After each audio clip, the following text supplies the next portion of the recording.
Adoleshentja rëmbehet dhe përdhunohet në grup nga 3 persona, si e mashtruan.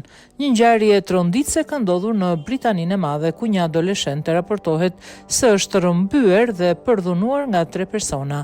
Sipas mediave vendase, ngjarja ka ndodhur kur një nga autorët e mori vajzën në makinë pasi e gjeti duke qëndruar vetëm jashtë një dyqani. Ai e bindi duke i thënë se do t'i ofronte një cigare, por më pas e dërgoi në banesën e tij ku e drogoi duke i dhënë kanabis. Pas kësaj, vajza u përdhunua nga 3 persona: Ivan Turtak, Kevin Horvath dhe Ernest Gunnar.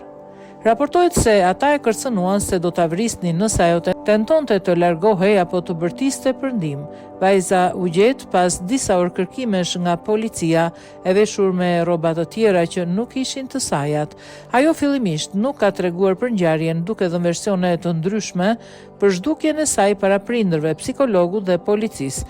Por kur analizat mjeko-ligjore zbuluan se ajo kishte konsumuar lëndë narkotike dhe ishte përdhunuar, ajo tregoi gjithçka.